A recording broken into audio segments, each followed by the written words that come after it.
નામ બળ જેવું કોઈ જપ નથી. તમે કોઈનું ચિંતન કરો ને એટલે એની અંદર આવી જાય. જનાબાઈના છાણામાં વિઠ્ઠલ વિઠ્ઠલ અવાજ આવે. એની ભક્તિનો વિશ્વાસ કેવો હોય. મારો કહેવાનો અર્થ એ છે કે ભરવાડની જે બહેન હતી એનો વિશ્વાસ કેવો છે. એક ભાઈ છે ને 12 વર્ષ મહારાજની ભાગવત કથા સાંભળવા આવતા.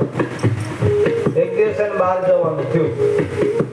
અને એને કીધું મહારાજ મારે બહાર જવાનું થયું છે, શું કરશું? મહારાજે કીધું કે એક કામ કરો ને, તમારા છોકરાને મોકલી આપો. સાંભળ્યું કે ના રે બાપરે, મારા છોકરાને ન મોકલાય. કે કેમ? એ કે એને વૈરાગ્ય લાગી જાય. મહારાજે બહુ સરસ વાત કરી. તમને 12 વર્ષથી વૈરાગ્ય નથી લાગ્યું, આને હું 1 કલાકમાં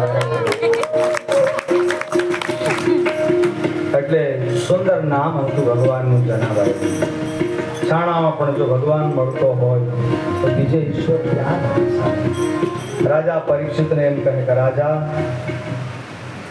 હવે જે અજામિલ